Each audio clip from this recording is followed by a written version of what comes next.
ಎಲ್ಲ ಒಂದು ಬದಲಾವಣೆ ಬಯಸಿದ್ದಾರೆ, ದೇಶದಲ್ಲಿ ಬಯಸಿದ್ದಾರೆ, ಜೊತೆಗೆ ಬಳ್ಳಾರಿಯಲ್ಲಿ ಕೂಡ ಬಯಸಿದ್ದಾರೆ. ಎಷ್ಟು ಎಕ್ಸೈಟ್ ಆಗಿದ್ದೀರಾ ಅಥವಾ ಹೇಗೆ ಅನ್ನಿಸ್ತಾ ಇದೆ? ಇದು ತುಕಾರಾಮನ್ ಚುನಾವಣೆ ಅಲ್ಲ, ದೇಶದ ಭವಿಷ್ಯದ ಚುನಾವಣೆ, ಸಂವಿಧಾನ ಅಳಿವುಳಿವಿನ ಚುನಾವಣೆ. ಮೀರಿ ಇಡೀ ರಾಜ್ಯದಲ್ಲಿ ಇರುವಂತ ಗ್ಯಾರಂಟಿ ಅಲೆ ಇವೆಲ್ಲವೂ ನಿಮ್ಗೆ ಎಷ್ಟು ಪ್ಲಸ್ ಆಗಿದೆ? ಜನ ತೀರ್ಮಾನ ಏನ್ ಮಾಡಿದ್ದಾರೆ, ಇವತ್ತು ಇವ್ರೇನು ಭರವಸೆಗಳನ್ನ ವೈಫಲ್ಯ ಆಗಿದಾವೆ, ಇವರು ನಾವೇನ್ ನುಡ್ದಂತೆ ನಡೆದಿದ್ವಿ ಆ ಋಣ ತೀರ್ಸಂತ ಕೆಲಸ ಈ ಚುನಾವಣೆಯಲ್ಲಿ ಮಾಡೋಣ ಅಂತೇಳಿ ಜನ ತೀರ್ಮಾನ ಮಾಡ್ಬಿಟ್ಟಾರೆ ಎಲ್ಲರ ದೇಶ ಮತ್ತು ರಾಜ್ಯದಲ್ಲಿ. ಆದ್ರೆ ಈ ಬಾರಿ ಕಾಂಗ್ರೆಸ್ ಸರ್ಕಾರ ಇದೆ, ಗ್ಯಾರಂಟಿ ಇದೆ, ಜೊತೆಗೆ ಪ್ರಚಂಡ ಬಹುಮತ, ಜನರ ಅಲೆ, ನಿಮ್ಮ ಸಂಖ್ಯೆ ಏನಾಗಿರುತ್ತೆ? ಜನರಿಗೆ ಗೊತ್ತಾಗಿದೆ ದೇಶಾದ್ಯಂತ ಮತ್ತು ಇವತ್ತು ರಾಜ್ಯಾದ್ಯಂತ ಇತಿಹಾಸ ಮರೆತರ ಯಾರು ಇತಿಹಾಸ ಸೃಷ್ಟಿಸಲಾರ ಅಂತೇಳಿ. ಕಾಂಗ್ರೆಸ್ಸಿನ ಇತಿಹಾಸ ತಿಳ್ಕೊಂಡು ಈ ಸರಿ ಇತಿಹಾಸ ಸೃಷ್ಟಿ ಮಾಡಂಗೆ ನಮ್ಮ ರಾಜ್ಯದಲ್ಲಿ ದೇಶದಲ್ಲಿ ಚುನಾವಣೆ ಆಗುತ್ತೆ. ನಮ್ಮ ರಾಜ್ಯದಿಂದ 19ರಿಂದ 20 ಸೀಟ್ ಖಂಡಿತವಾಗ್ಲೂ ನಮ್ಮಲ್ಲಿ ಬರುತ್ತೆ. ಈ ಸಾರಿ ಇತಿಹಾಸ ಸೃಷ್ಟಿ ಮಾಡ್ತಾರೆ. ಜನಾರ್ದನ್ ರೆಡ್ಡಿ ಅವರು, ರಾಮುಲು ಅವರು ಹಿಂದೆ ಅಧಿಕಾರ ಕೊಟ್ಟಾಗ ಜನರ ಪರವಾಗಿ ಜಿಲ್ಲೆನಲ್ಲಿ ಏನ್ ಕೆಲಸ ಮಾಡಿದಾರೆ ಅಂತ ಜನಕ್ಕೆ ಗೊತ್ತಿದೆ. ಎಷ್ಟು ಒಳ್ಳೇದ್ ಮಾಡಿದ್ದಾರೆ, ಎಷ್ಟು ಕೆಟ್ಟದ್ ಮಾಡಿದ್ದಾರೆ ಅಂತ ಹೇಳಿ. ನೀವು ಮಾತ್ರ ಕೂಲ್ ಆಗಿದ್ದೀರಾ, ಬಿಸಿಲು ತಡ್ತಾ ಇಲ್ಲ, ಚುನಾವಣಾ ಪ್ರೆಷರು ತಡ್ತಾ ಇಲ್ಲ. ಬಾಲ್ಯ ಜೀವನದಿಂದ ಬಹಳ ಬಡತನದಿಂದ ಬಂದಿದ್ದೀನಿ. ಆ ಬಡತನದ ಬಿಸಿಲು ಈ ಬಿಸಿಲಿಗೆ ಏನು ಕಾಣಿಸಲ್ಲ ನನಗೆ. ನಮಸ್ಕಾರ ವೀಕ್ಷಕರೇ, ಕರ್ನಾಟಕ ಟಿವಿಯ ಲೋಕಸಭಾ ಚುನಾವಣಾ ಸಂಚಾರ. ಗಣಿನಾಡು ಬಳ್ಳಾರಿ ಲೋಕಸಭಾ ಕ್ಷೇತ್ರದಲ್ಲಿ ಸಾಕಷ್ಟು ಜಿದ್ದಿನ ಅಖಾಡ. ಈಗಾಗಲೇ ಕರ್ನಾಟಕದ 28 ಲೋಕಸಭಾ ಕ್ಷೇತ್ರದಲ್ಲಿ ಮೊದಲ ಹಂತದಲ್ಲಿ 14 ಕ್ಷೇತ್ರದ ಮತದಾನ ಮುಗಿದಿದೆ. ಮೇ 7ನೇ ತಾರೀಕು 2ನೇ ಹಂತದಲ್ಲಿ ಮತ್ತೆ 14 ಕ್ಷೇತ್ರಗಳ ಮತದಾನ. ಇದೀಗ ನಾವು ಬಳ್ಳಾರಿ ಲೋಕಸಭಾ ಕ್ಷೇತ್ರದ ಕೂಡ್ಲಗಿ ವಿಧಾನಸಭಾ ಕ್ಷೇತ್ರದಲ್ಲಿದ್ದೀವಿ. ಕಾಂಗ್ರೆಸ್ನ ಅಭ್ಯರ್ಥಿ, ಶಾಸಕರು, 4 ಬಾರಿ ಶಾಸಕರು, ಸಚಿವರು, ಮುಖ್ಯಮಂತ್ರಿಗಳ ಆಪ್ತ ಕಾರ್ಯದರ್ಶಿ ಕೂಡ ಈ ತುಕಾರಾಮ್ ಅವರು. ಅವ್ರ ಜೊತೆ ನಾವಿದ್ದೀವಿ. ಥ್ಯಾಂಕ್ ಯು ಸರ್, ನಿಮ್ ಟೈಮ್. ನಮಸ್ಕಾರ. ಹೇಗಿದೆ ಸರ್ ಈ ಸಲ ಲೋಕಸಭಾ? ಚೆನ್ನಾಗಿದೆ. ಇವತ್ತು ಎಲ್ಲ ಒಂದು ಬದಲಾವಣೆ ಬಯಸಿದ್ದಾರೆ, ದೇಶದಲ್ಲಿ ಬಯಸಿದ್ದಾರೆ, ಜೊತೆಗೆ ಬಳ್ಳಾರಿಯಲ್ಲಿ ಕೂಡ ಬಯಸಿದ್ದಾರೆ. ಖಂಡಿತ ಈ ಸರಿ ಕಾಂಗ್ರೆಸ್ ಪರವಾಗಿ ಜನ ಇವತ್ತು ಮತದಾನ ಮಾಡ್ತಾ ಇದ್ದಾರೆ. ಚುನಾವಣೆ ಹೊಸ್ತಲ್ಲ, ಗೆಲುವು ಹೊಸ್ತಲ್ಲ, ಜನ ಮೇಲಿಂದ ಮೇಲೆ ಆಯ್ಕೆ ಮಾಡಿದ್ದಾರೆ. ನಾನು ಸಾಕಷ್ಟು 2-3 ಕಾರ್ಯಕ್ರಮ ನೋಡಿದೆ ನಿಮ್ನ ಬೆಳಗ್ಗೆಯಿಂದ. ನೀವು ಎಲ್ಲಾರ ಜೊತೆ ನಗಾಡ್ಕೊಂಡಿರ್ತೀರಾ, ಜನಕ್ಕೂ ಅಷ್ಟೇ ಪ್ರೀತಿ ವಿಶ್ವಾಸ. ಆದ್ರೆ ಫಾರ್ಮ್ಯಾಟ್ ಚೇಂಜ್, ವಿಧಾನಸಭೆ ಇದ್ದಿದ್ದೀಗ ಲೋಕಸಭೆ. ಎಷ್ಟು ಎಕ್ಸೈಟ್ ಆಗಿದ್ದೀರಾ ಅಥವಾ ಹೇಗೆ ಅನ್ನಿಸ್ತಾ ಇದೆ? ಖಂಡಿತ ಸಾರ್ವಜನಿಕ ಜೀವನ ನನಗೇನು ಹೊಸದೇನಲ್ಲ. ಆಲ್ರೆಡಿ ಸಣ್ಣದೇ ಇರ್ಲಿ ದೊಡ್ಡದೇ ಇರ್ಲಿ, ಸಿಸ್ಟಮ್ ಒಂದೇ ಇರ್ತದೆ ಯಾವಾಗ್ಲೂ ಕೂಡ. ಹಿಂಗಾಗಿ ವಿಧಾನಸಭೆ ಚುನಾವಣೆ 4 ಬಾರಿ ನಾನು ಫೇಸ್ ಮಾಡಿದೀನಿ. ಆಮೇಲೆ MP ಚುನಾವಣೆ ಕೂಡ ಮಾಡಿದೀನಿ ನಾನು. MP ಚುನಾವಣೆ ಕೂಡ ನಾವು 3 ಚುನಾವಣೆಗಳು ಮಾಡಿದ್ವಿ, ಬೈ ಎಲೆಕ್ಷನ್ ಕೂಡ ಮಾಡಿದ್ವಿ. ಹಿಂಗಾಗಿ ನಾನ್ ಕ್ಯಾಂಡಿಡೇಟ್ ಆಗಿರೋದ್ರಿಂದ ಜೊತೆಗೆ ನನಗೆ ಒಂಥರ ಜವಾಬ್ದಾರಿ ಜಾಸ್ತಿ ಆಗಿದೆ. ಆ ನಿಟ್ಟಿನಲ್ಲಿ ಬಳ್ಳಾರಿ ಜನತೆ ಎಲ್ಲರನ್ನು ಕಾನ್ಫಿಡೆನ್ಸ್ ತಗೊಂಡು ಒಂದು ದೇಶದ ಭವಿಷ್ಯದ ಪರವಾಗಿ ಚುನಾವಣೆ ಮಾಡ್ರಿ ಅಂತ ಹೇಳ್ತೀನಿ. ಇದು ತುಕಾರಾಮನ್ ಚುನಾವಣೆ ಅಲ್ಲ. ಇವತ್ತು ಯಾವುದೇ ನಮ್ಮ ಮುಖ್ಯಮಂತ್ರಿಗಳದ್ದು, ನಮ್ಮ ಅಧ್ಯಕ್ಷರ ಚುನಾವಣೆ ಅಲ್ಲ, ಇದು ದೇಶದ ಭವಿಷ್ಯದ ಚುನಾವಣೆ, ಸಂವಿಧಾನ ಅಳಿವುಳಿವಿನ ಚುನಾವಣೆ. ಆ ಚುನಾವಣೆ ಪರವಾಗಿ ಒಳ್ಳೆ ತೀರ್ಮಾನ ಮಾಡ್ರಿ ಅಂತೇಳಿ ಇವತ್ತು ನಾನು ಎಲ್ಲ ಜನರಿಗೆ ಅಪೀಲ್ ಮಾಡ್ಕೊಂಡಿದ್ದೀನಿ. ನಾವು ಕೂಡ ಬೆಳಗ್ಗೆಯಿಂದ ಒಂದಷ್ಟು ಜನರನ್ನ ಮಾತಾಡ್ಸಿದ್ವಿ, ಕಾರ್ಯಕರ್ತರನ್ನಲ್ಲ, ಜನಸಾಮಾನ್ಯರು ಅಥವಾ ಓಟ್ ಹಾಕೋರ್ನ. ಹೌದು, ನಿಮಗೆ ಅಭ್ಯರ್ಥಿಯಾಗಿ MP ಚುನಾವಣೆ ಹೊಸ್ತೇನಲ್ಲ, ಆದ್ರೆ ಗೆಲುವಿನ ಲೆಕ್ಕಾಚಾರದಲ್ಲಿ ಈ ಬಾರಿ ಹೊಸ ಇತಿಹಾಸ ಸೃಷ್ಟಿ ಆಗುತ್ತೆ ಅಂತ ಜನ ಮಾತಾಡ್ತಿದ್ದಾರೆ. ಹೋದ್ ಕಡೆ ಎಲ್ಲ ಒಳ್ಳೆ ರಿಯಾಕ್ಷನ್ ಬರ್ತಾ ಇದೆ. ಹೇಗೆ ಅನ್ನಿಸ್ತಾ ಇದೆ? ಖಂಡಿತ ಇರೋ ಒಂದು ವಾಸ್ತವಾಂಶ ಹೇಳಿದ್ದಾರೆ. ಕೇಂದ್ರ ಸರ್ಕಾರದಲ್ಲಿ BJP ವೈಫಲ್ಯಗಳು. 4 MP ಗಳಾಗಿದ್ರು. ಕರುಣಾಕರ್ ರೆಡ್ಡಿ ಅವರು, ಶಾಂತಕ್ಕನವರು, ಶ್ರೀರಾಮುಲು ಅವರು, ಜೊತೆಗೆ ದೇವೇಂದ್ರಪ್ಪನವರು ಸುಮಾರು 19.5 ವರ್ಷಗಳ ಕಾಲ ಅವ್ರು MP ಗಳಾಗಿದ್ರು. ಅವರು ಬೇಕಾದಷ್ಟು ಒಂದು ಯೋಜನೆಗಳನ್ನ ತರಬಹುದಾಗಿತ್ತು. ಕೇಂದ್ರ ಸರ್ಕಾರದಲ್ಲಿ ಇರ್ತಕ್ಕಂಥ ಯೋಜನೆಗಳನ್ನ ರಾಜ್ಯ ಸರ್ಕಾರದ ಜೊತೆ ಮ್ಯಾಚಿಂಗ್ ಗ್ರಾಂಟ್ ಮಾಡಿ ಅಭಿವೃದ್ಧಿ ಮಾಡಬಹುದಾಗಿತ್ತು. ಅವರು ಅಂತ ಗುರುತರವಾದ ಒಂದು ಕೆಲಸ ಯಾವುದು ಕೂಡ ಇವತ್ತಿನ ದಿನ ಮಾಡ್ಲಿಲ್ಲ MP ಗಳು. ಆ ವೈಫಲ್ಯಗಳು ಜೊತೆಗೆ ಕೇಂದ್ರ ಸರ್ಕಾರದಲ್ಲಿ ಇವತ್ತು ಮೋದಿ ಅವರು 10 ವರ್ಷಗಳ ಇತಿಹಾಸದಲ್ಲಿ ಏನ್ ಮಾಡಿದ್ದಾರೆ ಅಂತೇಳಿ, ಏನು ಪ್ರಣಾಳಿಕೆ ಕೊಟ್ಟಿದ್ರು, ಏನು ಜನಕ್ಕೆ ಕೊಟ್ಟಿದ್ದಾರೆ ಅನ್ನೋದು ಅದರಲ್ಲಿ ವೈಫಲ್ಯ ಆಗಿದೆ. ಇವತ್ತು ಅವ್ರು ಏನ್ ಭರವಸೆಗಳು ಕೊಟ್ಟಿದ್ರು ಪ್ರಣಾಳಿಕೆ ಮೂಲಕ, ಅದು ಈಡೇರಿಸಿಲ್ಲ ಜನಗಳಿಗೆ. ಹಿಂಗಾಗಿ ಜನ ಇವತ್ತು ನಮ್ಮ ಪರವಾಗಿದ್ದಾರೆ. ಸತ್ಯ ಮತ್ತು ಸುಳ್ಳಿನ ಯುದ್ಧ ಇದು ಜನಕ್ಕೆ ಬಿಟ್ಟಿರ್ತಕ್ಕಂಥದ್ದು, ನಾನು ಹೇಳಕ್ ಹೋಗೋದಿಲ್ಲ. ನಾನು ಸಂವಿಧಾನ ಮತ್ತು ಪ್ರಜಾಪ್ರಭುತ್ವ ವ್ಯವಸ್ಥೆಯಲ್ಲಿ ಇವತ್ತಿ ಕೂಡ ನಡ್ಕಂತೀನಿ, ನಾನು ಉಸಿರರ ಮಠ ಕೂಡ ನಡ್ಕಂತೀನಿ. ಪಕ್ಷ ನಿಷ್ಠೆ.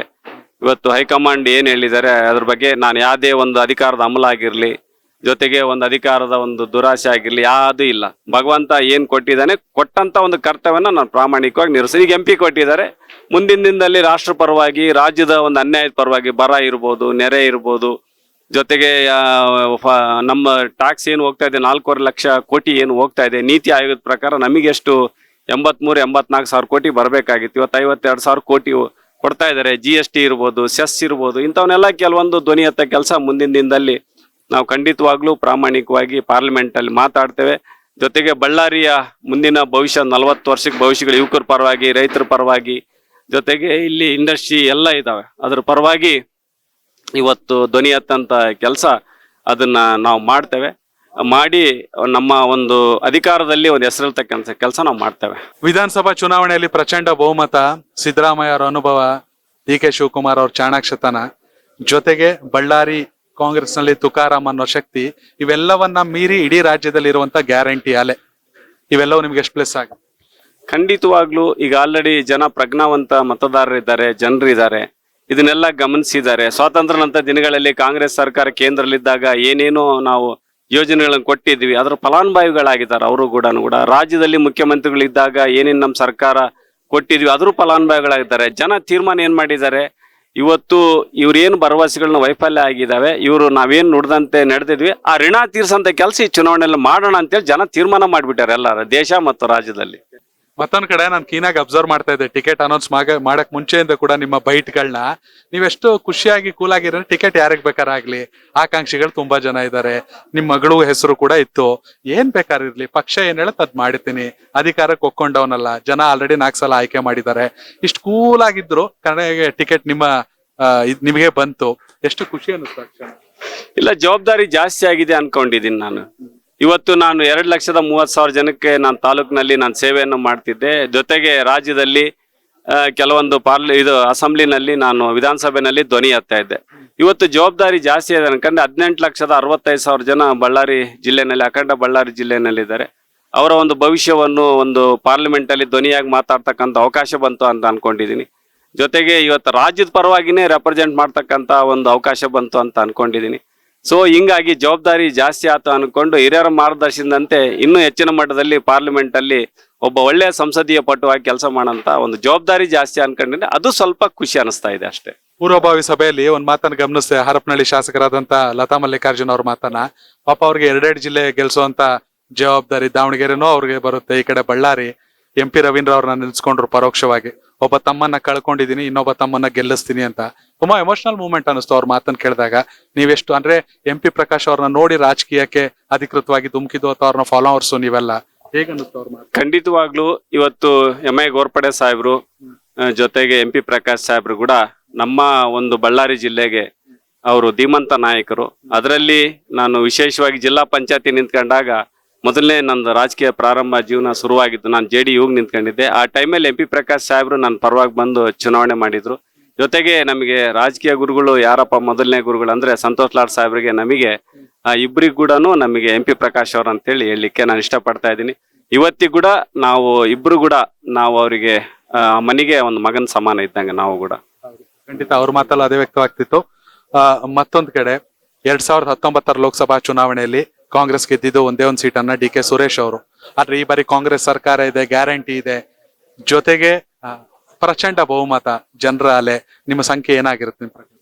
ಖಂಡಿತವಾಗ್ಲು ಇವತ್ತು ಜನರಿಗೆ ಗೊತ್ತಾಗಿದೆ ಎಂತರ ಮರಳು ಮಾಡಿ ಆ ತರ ಮಾಡಿ ನಮ್ಮನ್ನ ಓಟನ್ನ ತಗೊಂಡ್ರು ಅಂತಂತೇಳಿ 2019 ಚುನಾವಣೆ ಇವತ್ತು ಜನರಿಗೆ ಗೊತ್ತಾಗಿದೆ, ದೇಶಾದ್ಯಂತ ಮತ್ತು ಇವತ್ತು ರಾಜ್ಯಾದ್ಯಂತ.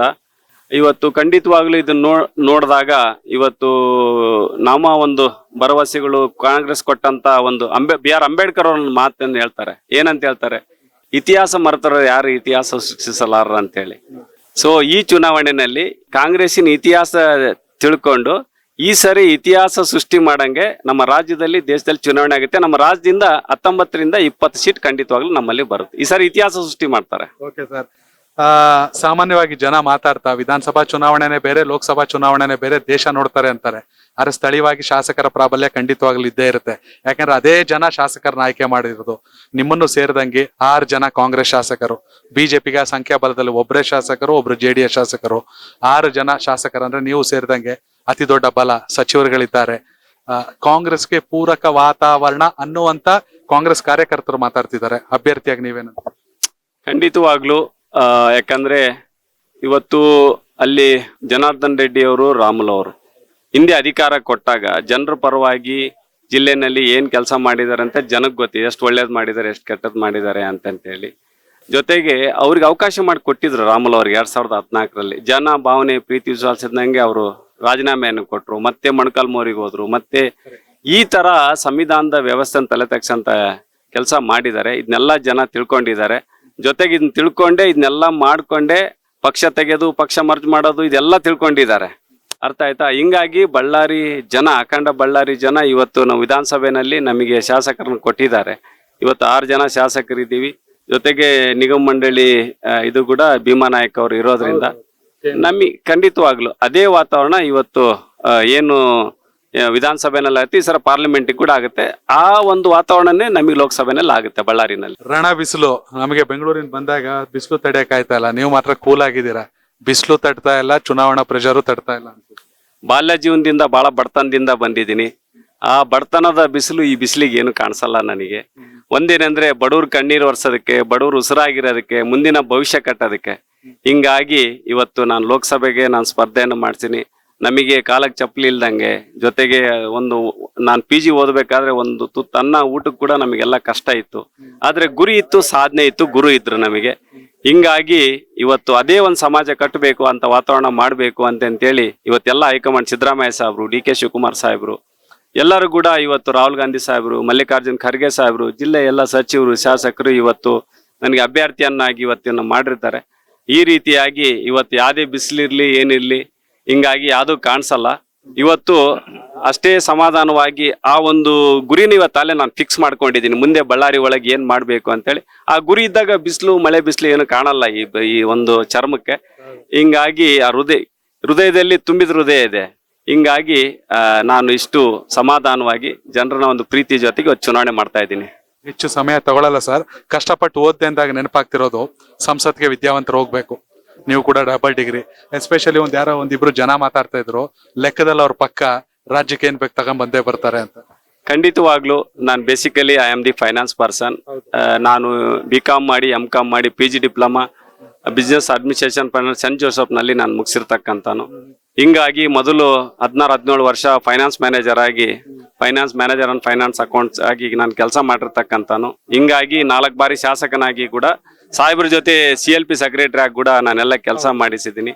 ಹಿಂಗಾಗಿ ಖಂಡಿತವಾಗ್ಲೂ ನೀಡ್ ಬೇಸ್ ಮೇಲೆ ಜನರಿಗೆ ಬದುಕಿಗೆ ಬೇಕಾದಂತ ಒಂದು ಏನು ಇನ್ಫ್ರಾಸ್ಟ್ರಕ್ಚರ್ಸ್ ಏನಿದೆ ಇವತ್ತು, ಹೆಲ್ತ್, ಎಜುಕೇಶನ್, ಜೊತೆಗೆ ಡ್ರಿಂಕಿಂಗ್ ವಾಟರ್, ಎಲೆಕ್ಟ್ರಿಸಿಟಿ ಇರ್ಬೋದು, ಬದುಕಿಗೆ ಬೇಕಾದಂತ ಮೂಲಭೂತ ಸೌಕರ್ಯಗಳನ್ನ ತಂದ್ಕೊಡಂತ ಒಂದು ಪ್ರಜ್ಞಾವಂತಿಕೆ ಭಗವಂತ ನನಗೆ ಕೊಟ್ಟಿದ್ದಾನೆ.